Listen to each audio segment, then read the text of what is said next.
For several minutes he bore his sufferings silently in the drowsy silence of the room, and then he disturbed it by a resolute declaration.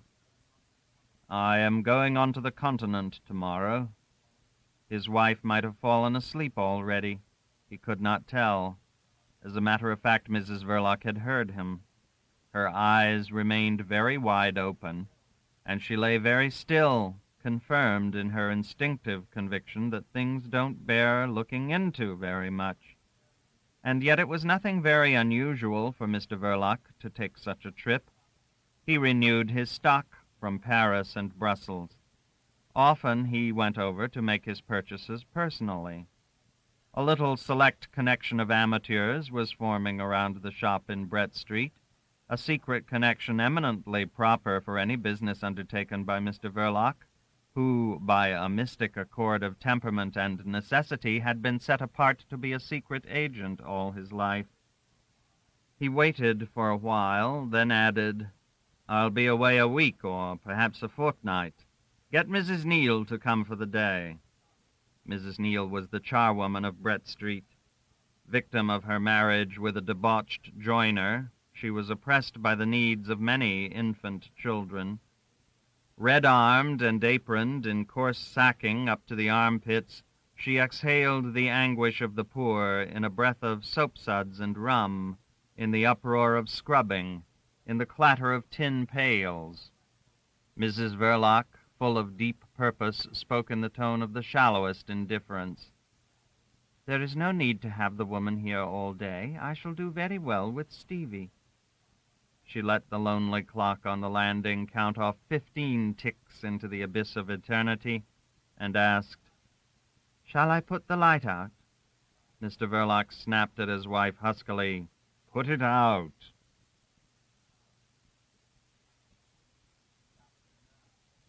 Chapter 9. Mr. Verloc, returning from the Continent at the end of 10 days, brought back a mind evidently unrefreshed by the wonders of foreign travel, and a countenance unlighted by the joys of homecoming. He entered in the clatter of the shop bell with an air of somber and vexed exhaustion. His bag in hand, his head lowered, he strode straight behind the counter, and let himself fall into the chair as though he had tramped all the way from Dover. It was early morning. Stevie, dusting various objects displayed in the front windows, turned to gape at him with reverence and awe. "Here," said Mr. Verloc, giving a slight kick to the Gladstone bag on the floor, and Stevie flung himself upon it, seized it, bore it off with triumphant devotion.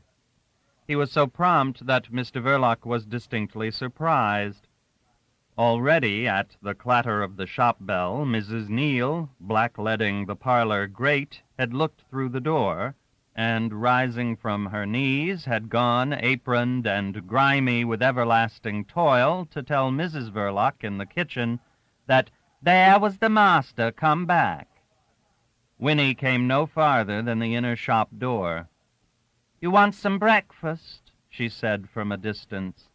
Mr. Verloc moved his hands slightly as if overcome by an impossible suggestion. But once enticed into the parlor, he did not reject the food set before him. He ate as if in a public place, his hat pushed off his forehead, the skirts of his heavy overcoat hanging in a triangle on each side of the chair. And across the length of the table, covered with brown oilcloth, Winnie, his wife, talked evenly at him, the wifely talk, as artfully adapted, no doubt, to the circumstances of this return, as the talk of Penelope to the return of the wandering Odysseus. Mrs. Verloc, however, had done no weaving during her husband's absence, but she had had all the upstairs room cleaned thoroughly, had sold some wares, and had seen Mr. Michaelis several times. He had told her the last time that he was going away to live in a cottage in the country, somewhere on the London, Chatham, and Dover line. Carl Jund had come, too, once, led under the arm by that wicked old housekeeper of his. He was a disgusting old man, of Comrade Ossipon, whom she had received curtly, entrenched behind the counter with a stony face and a faraway gaze, she said nothing, her mental reference to the robust anarchist being marked by a short pause with the faintest possible blush.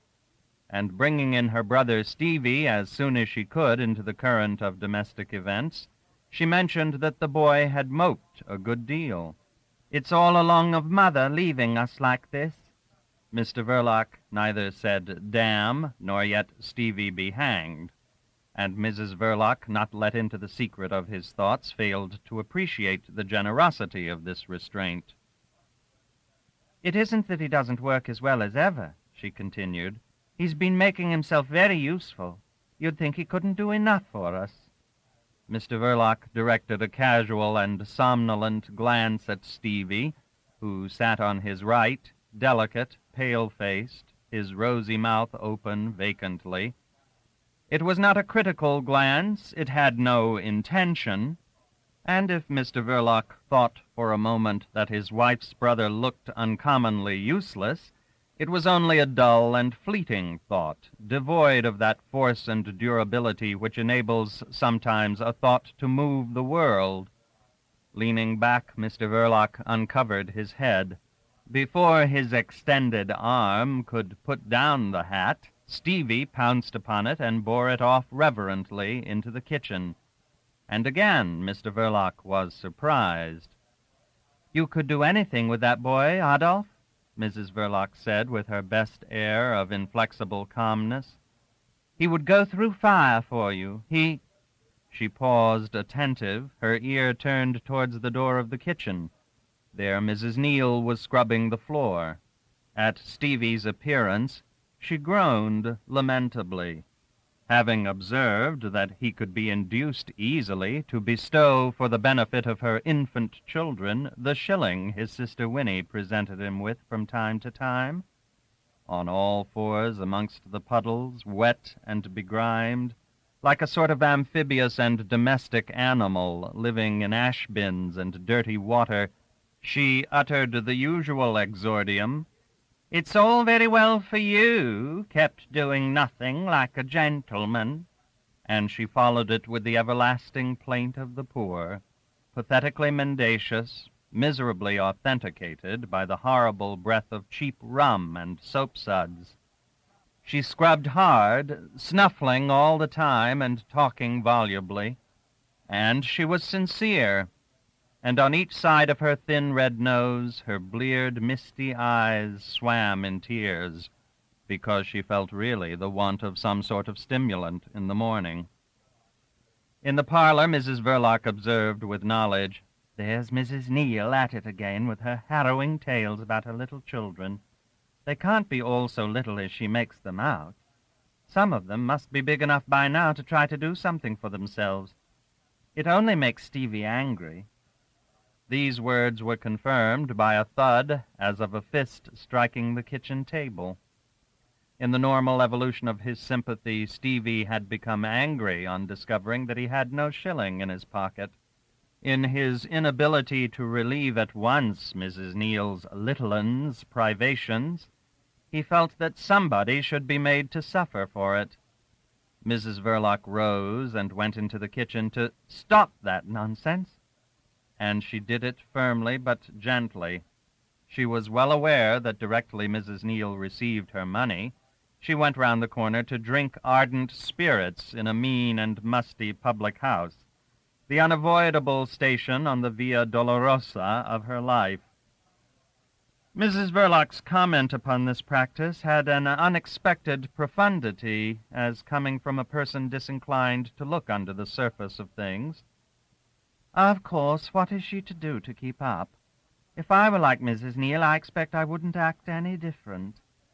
In the afternoon of the same day, as Mr. Verloc, coming with a start out of the last of a long series of dozes before the parlor fire, declared his intention of going out for a walk, Winnie said from the shop, "I wish you would take that boy out with you, Adolf."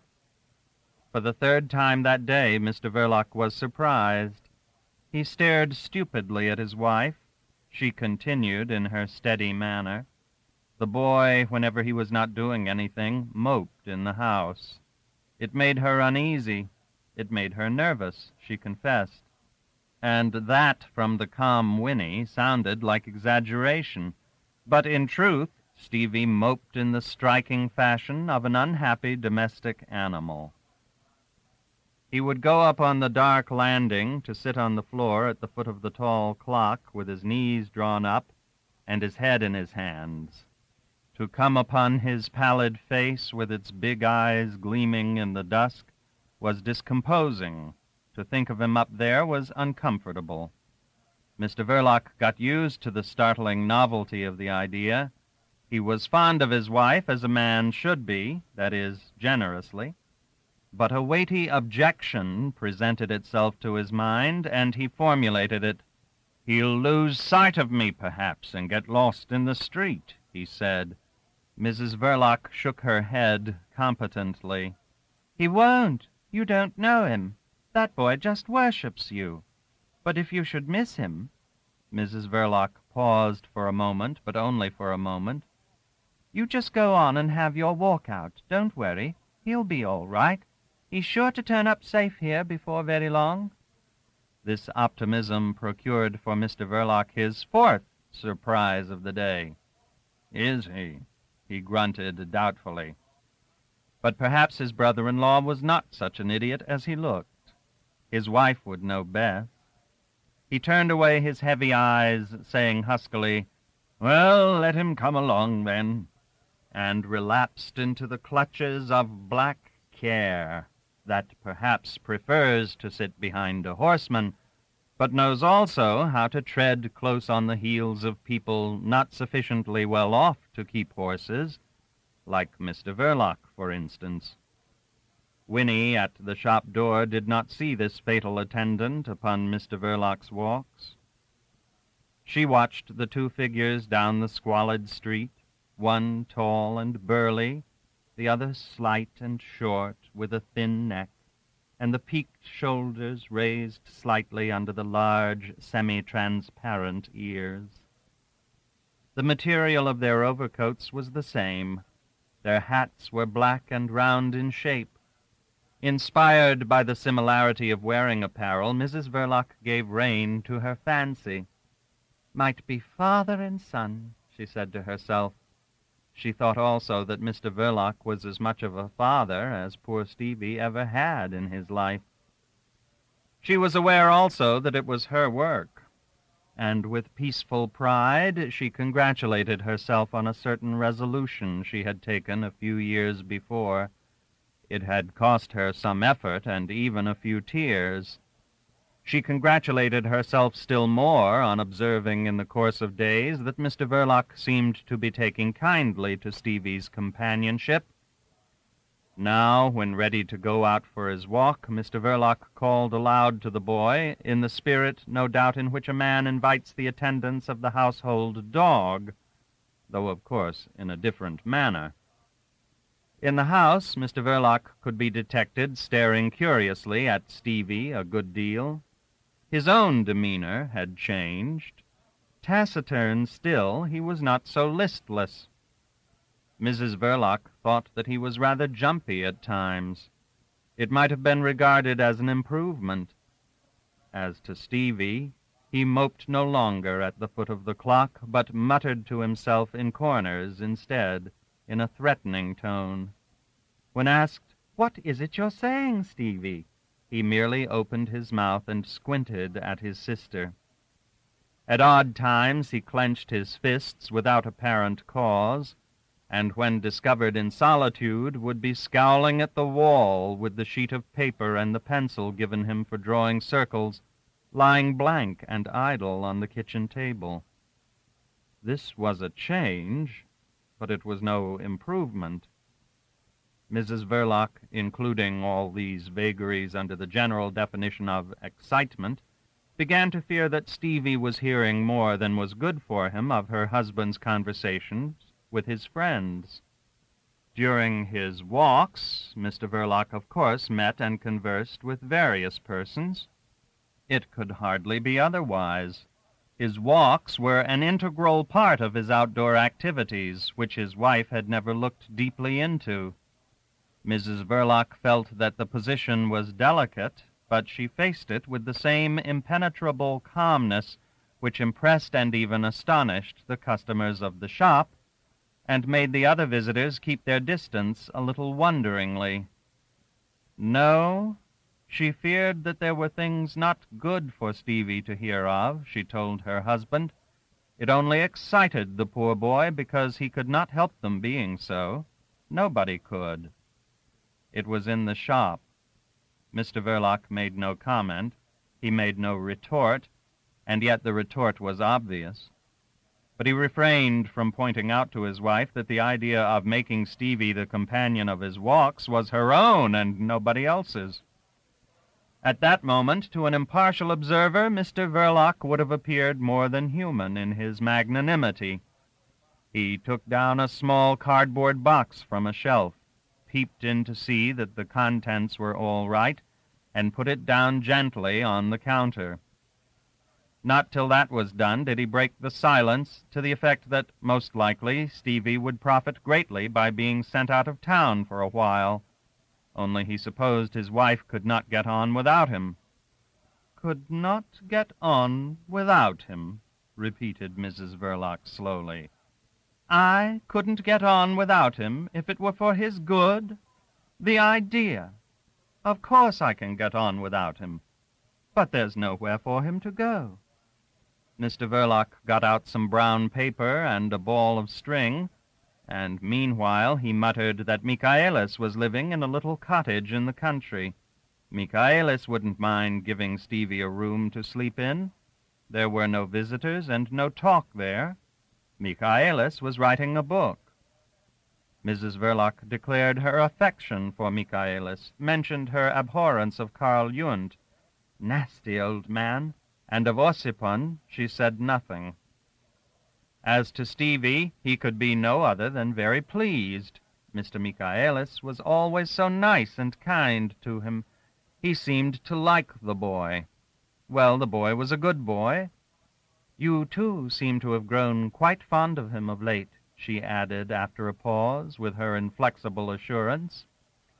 Mr. Verloc, tying up the cardboard box into a parcel for the post, broke the string by an injudicious jerk, and muttered several swear words confidentially to himself. Then, raising his tone to the usual husky mutter, he announced his willingness to take Stevie into the country himself and leave him all safe with Michaelis. He carried out this scheme on the very next day. Stevie offered no objection. He seemed rather eager in a bewildered sort of way. He turned his candid gaze inquisitively to Mr. Verloc's heavy countenance at frequent intervals, especially when his sister was not looking at him. His expression was proud, apprehensive, and concentrated, like that of a small child entrusted for the first time with a box of matches and the permission to strike a light. But Mrs. Verloc, gratified by her brother's docility, recommended him not to dirty his clothes unduly in the country. At this Stevie gave his sister, guardian, and protector a look which for the first time in his life seemed to lack the quality of perfect, childlike trustfulness. It was haughtily gloomy. Mrs. Verloc smiled. "Goodness me! You needn't be offended. You know you do get yourself very untidy when you get a chance, Stevie." Mr. Verloc was already gone some way down the street. Thus, in consequence of her mother's heroic proceedings and of her brother's absence on this villeggiatura, Mrs. Verloc found herself oftener than usual all alone not only in the shop, but in the house. For Mr. Verloc had to take his walks. She was alone longer than usual on the day of the attempted bomb outrage in Greenwich Park, because Mr. Verloc went out very early that morning and did not come back till nearly dusk. She did not mind being alone. She had no desire to go out. The weather was too bad, and the shop was cozier than the streets. Sitting behind the counter with some sewing, she did not raise her eyes from her work when Mr. Verloc entered in the aggressive clatter of the bell. She had recognized his step on the pavement outside. She did not raise her eyes, but as Mr. Verloc, silent and with his hat rammed down upon his forehead, made straight for the parlor door, she said serenely, "What a wretched day! You've been perhaps to see Stevie?" "No, I haven't," said Mr. Verloc softly, and slammed the glazed parlor door behind him with unexpected energy.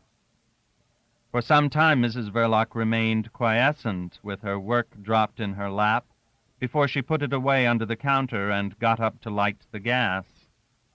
This done, she went into the parlor on her way to the kitchen. Mr. Verloc would want his tea presently.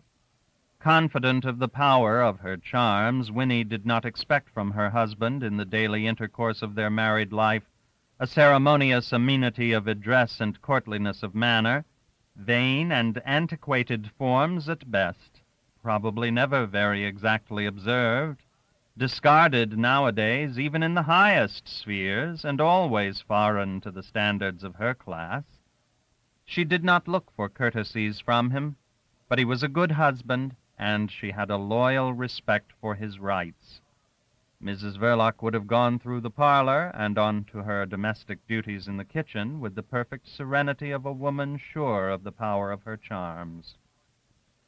But a slight, very slight and rapid rattling sound grew upon her hearing. Bizarre and incomprehensible, it arrested Mrs. Verloc's attention. Then, as its character became plain to the ear, she stopped short, amazed and concerned. Striking a match on the box she held in her hand, she turned on and lighted, above the parlor table, one of the two gas burners, which, being defective, first whistled as if astonished, and then went on purring comfortably like a cat. Mr. Verloc, against his usual practice, had thrown off his overcoat. It was lying on the sofa.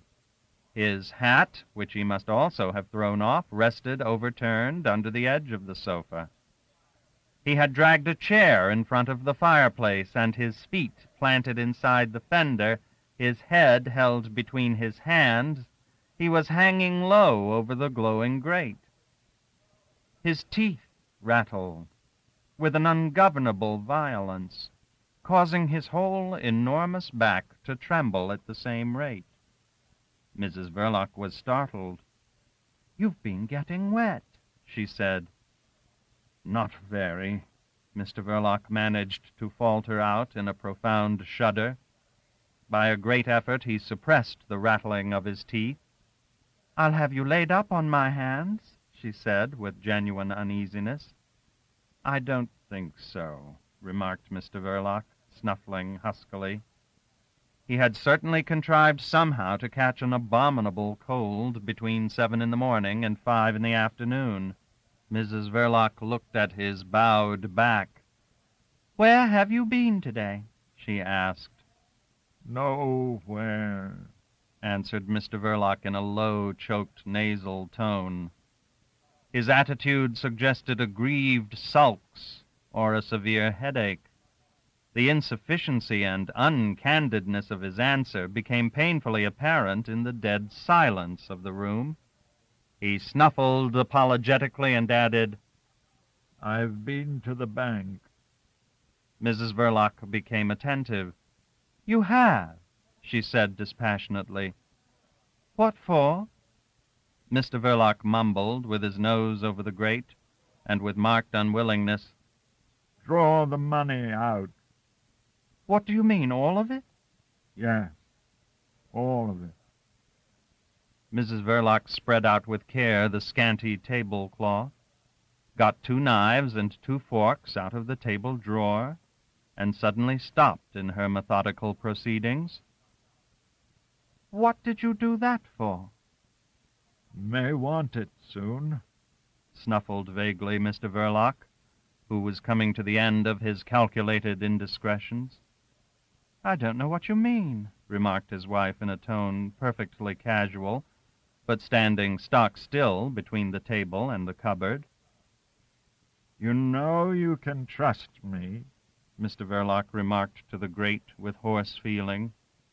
Mrs. Verloc turned slowly towards the cupboard, saying with deliberation, "Oh, yes, I can trust you." And she went on with her methodical proceedings. She laid 2 plates, got the bread, the butter, going to and fro quietly between the table and the cupboard in the peace and silence of her home. On the point of taking out the jam, she reflected practically, "He will be feeling hungry, having been away all day," and she returned to the cupboard once more to get the cold beef. She set it under the purring gas jet, and with a passing glance at her motionless husband hugging the fire, she went down 2 steps into the kitchen. It was only when coming back, carving knife and fork in hand, that she spoke again. "If I hadn't trusted you, I wouldn't have married you." Bowed under the overmantel, Mr. Verloc, holding his head in both hands, seemed to have gone to sleep. Winnie made the tea and called out in an undertone, "Adolf."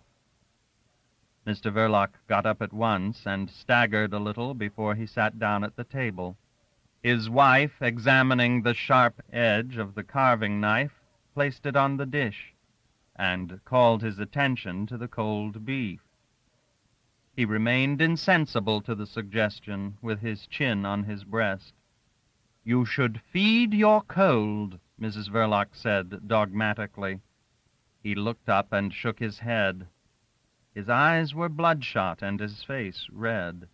His fingers had ruffled his hair into a dissipated untidiness. Altogether he had a disreputable aspect, expressive of the discomfort, the irritation, and the gloom following a heavy debauch. But Mr. Verloc was not a debauched man. In his conduct he was respectable. His appearance might have been the effect of a feverish cold. He drank 3 cups of tea, but abstained from food entirely. He recoiled from it with somber aversion when urged by Mrs. Verloc, who said at last, "Aren't your feet wet? You had better put on your slippers. You aren't going out any more this evening." Mr. Verloc intimated by morose grunts and signs that his feet were not wet, and that anyhow he did not care. The proposal as to slippers was disregarded as beneath his notice. But the question of going out in the evening received an unexpected development. It was not of going out in the evening that Mr. Verloc was thinking. His thoughts embraced a vaster scheme. From moody and incomplete phrases, it became apparent that Mr. Verloc had been considering the expediency of emigrating. It was not very clear whether he had in his mind France or California.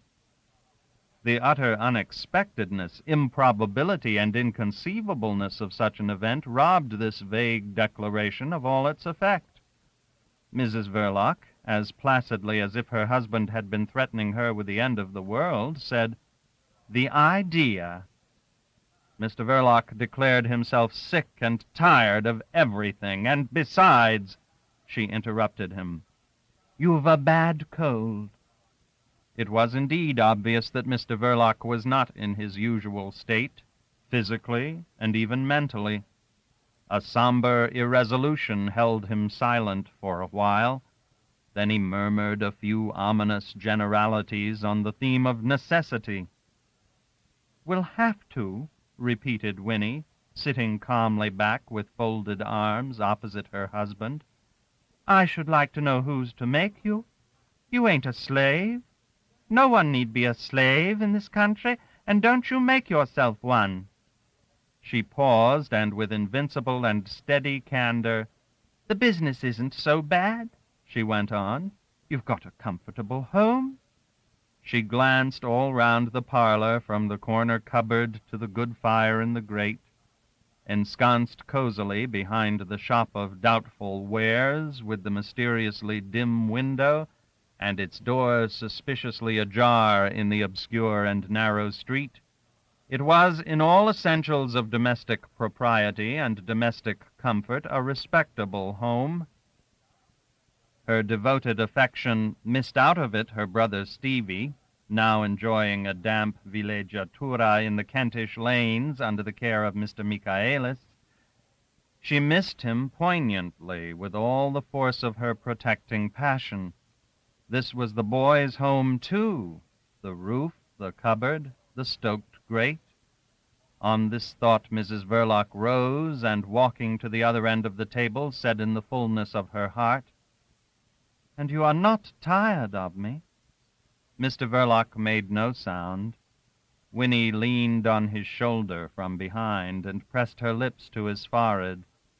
Thus she lingered. Not a whisper reached them from the outside world. The sound of footsteps on the pavement died out in the discreet dimness of the shop. Only the gas jet above the table went on purring equably in the brooding silence of the parlor. During the contact of that unexpected and lingering kiss, Mr. Verloc, gripping with both hands the edges of his chair, preserved a hieratic immobility. When the pressure was removed, he let go the chair, rose, and went to stand before the fireplace. He turned no longer his back to the room. With his features swollen and an air of being drugged, he followed his wife's movements with his eyes. Mrs. Verloc went about serenely, clearing up the table. Her tranquil voice commented on the idea thrown out in a reasonable and domestic tone. It wouldn't stand examination. She condemned it from every point of view. But her only real concern was Stevie's welfare. He appeared to her thought in that connection as sufficiently peculiar not to be taken rashly abroad, and that was all. But talking round that vital point, she approached absolute vehemence in her delivery. Meanwhile, with brusque movements, she arrayed herself in an apron for the washing up of cups, and as if excited by the sound of her uncontradicted voice, she went so far as to say in a tone almost tart, "If you go abroad, you'll have to go without me." "You know I wouldn't," said Mr. Verloc huskily, and the unresonant voice of his private life trembled with an enigmatical emotion. Already Mrs. Verloc was regretting her words. They had sounded more unkind than she meant them to be. They had also the unwisdom of unnecessary things. In fact, she had not meant them at all. It was a sort of phrase that is suggested by the demon of perverse inspiration. But she knew a way to make it as if it had not been. She turned her head over her shoulder and gave that man, planted heavily in front of the fireplace, a glance, half arch, half cruel, out of her large eyes, a glance of which the Winnie of the Belgravian mansion days would have been incapable, because of her respectability and her ignorance. But the man was her husband now, and she was no longer ignorant. She kept it on him for a whole second, with her grave face motionless like a mask, while she said playfully, "You couldn't. You would miss me too much." Mr. Verloc started forward. "Exactly," he said in a louder tone, throwing his arms out and making a step towards her. Something wild and doubtful in his expression made it appear uncertain whether he meant to strangle or to embrace his wife. But Mrs. Verloc's attention was called away from that manifestation by the clatter of the shop bell. "Shop, Adolf, you go." He stopped. His arms came down slowly. "You go," repeated Mrs. Verloc. "I've got my apron on."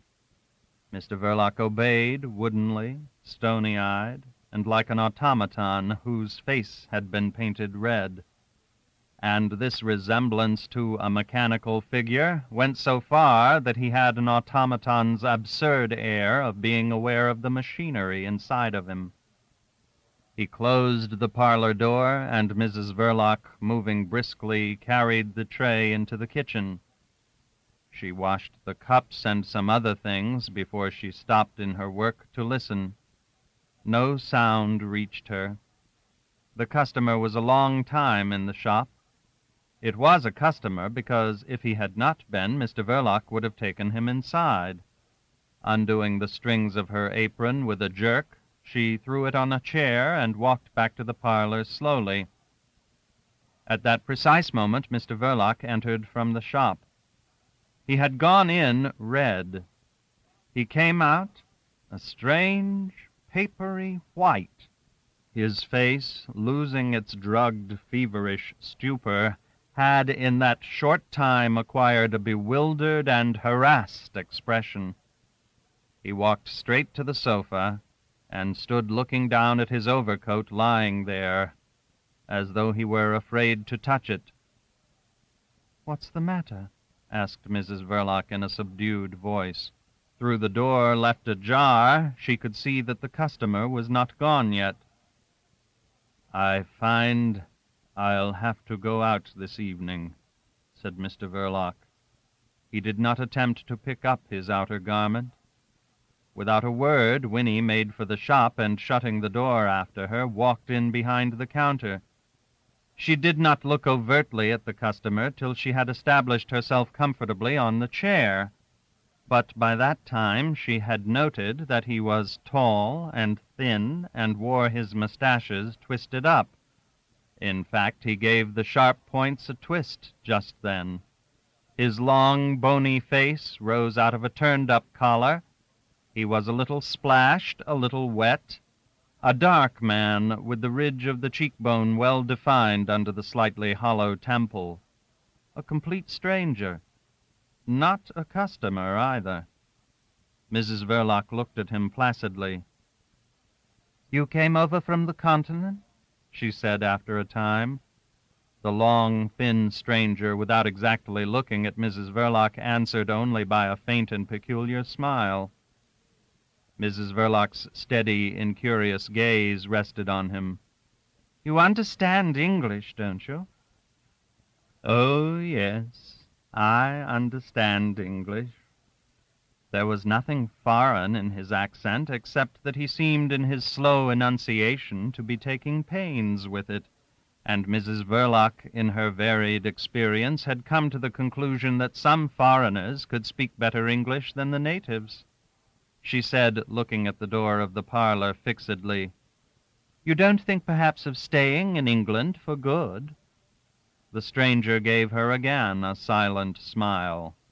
He had a kindly mouth and probing eyes, and he shook his head a little sadly, it seemed. "My husband will see you through all right. Meantime, for a few days, you couldn't do better than take lodgings with Mr. Giuliani. Continental Hotel, it's called. Private. It's quiet.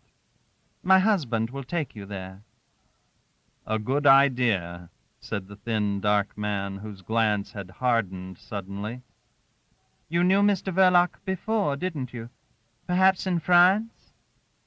"I have heard of him," admitted the visitor in his slow, painstaking tone, which yet had a certain curtness of intention. There was a pause. Then he spoke again in a far less elaborate manner. "Your husband has not gone out to wait for me in the street, by chance?" "In the street?" repeated Mrs. Verloc, surprised. "He couldn't. There's no other door to the house." For a moment she sat impassive, then left her seat to go and peep through the glazed door. Suddenly she opened it and disappeared into the parlor. Mr. Verloc had done no more than put on his overcoat. But why he should remain afterwards, leaning over the table, propped up on his two arms as though he were feeling giddy or sick, she could not understand. "Adolphe," she called out, half aloud, and when he had raised himself, "Do you know that man?" she asked rapidly. "I've heard of him," whispered uneasily Mr. Verloc, darting a wild glance at the door. Mrs. Verloc's fine, incurious eyes lighted up with a flash of abhorrence. "One of Carl Jundt's friends, beastly old man." No, no, protested Mr. Verloc, busy fishing for his hat. But when he got it from under the sofa, he held it as if he did not know the use of a hat. "Well, he's waiting for you," said Mrs. Verloc at last. "I say, Adolf, he ain't one of them embassy people you have been bothered with of late." "Bothered with embassy people?" repeated Mr. Verloc with a heavy start of surprise and fear. "Who's been talking to you of the embassy people?" "Yourself?" I talked of the embassy to you?" Mr. Verloc seemed scared and bewildered beyond measure. His wife explained. "You've been talking a little in your sleep of late, Adolf." What did I say? What do you know?" "Nothing much. It seemed mostly nonsense, enough to let me guess that something worried you." Mr. Verloc rammed his hat on his head. A crimson flood of anger ran over his face. "Nonsense, eh? The embassy people. I would cut their hearts out one after another, but let them look out. I've got a tongue in my head." He fumed, pacing up and down between the table and the sofa, his open overcoat catching against the angles. The red flood of anger ebbed out and left his face all white with quivering nostrils. Mrs. Verloc, for the purposes of practical existence, put down these appearances to the cold. "Well," she said, "get rid of the man, whoever he is, as soon as you can, and come back home to me. You want looking after for a day or two." Mr. Verloc calmed down, and with resolution imprinted on his pale face, had already opened the door when his wife called him back in a whisper. "Adolf! Adolf!" He came back, startled. "What about that money you drew out?" she asked. "You've got it in your pocket? Hadn't you better—" Mr. Verloc gazed stupidly into the palm of his wife's extended hand for some time before he slapped his brow. "Money? Yes. I didn't know what you meant." He drew out of his breast pocket a new pigskin pocketbook. Mrs. Verloc received it without another word, and stood still till the bell, clattering after Mr. Verloc and Mr. Verloc's visitor, had quieted down. Only then she peeped in at the amount, drawing the notes out for the purpose. After this inspection, she looked round thoughtfully with an air of mistrust in the silence and solitude of the house. This abode of her married life appeared to her as lonely and unsafe as though it had been situated in the midst of a forest. No receptacle she could think of amongst the solid, heavy furniture seemed other but flimsy, and particularly tempting to her conception of a housebreaker. It was an ideal conception, endowed with sublime faculties and a miraculous insight. The till was not to be thought of. It was the first spot a thief would make for. Mrs. Verloc, unfastening hastily a couple of hooks, slipped the pocketbook under the bodice of her dress. Having thus disposed of her husband's capital, she was rather glad to hear the clatter of the doorbell announcing an arrival. Assuming the fixed, unabashed stare and the stony expression reserved for the casual customer, she walked in behind the counter. A man, standing in the middle of the shop, was inspecting it with a swift, cool, all-round glance. His eyes ran over the walls, took in the ceiling, noted the floor, all in a moment. The points of a long, fair mustache fell below the line of the jaw. He smiled the smile of an old, if distant, acquaintance, and Mrs. Verloc remembered having seen him before. Not a customer. She softened her customer stare to mere indifference and faced him across the counter. He approached on his side confidentially, but not too markedly so. "Husband at home, Mrs. Verloc?" he asked in an easy, full tone. No, he's gone out.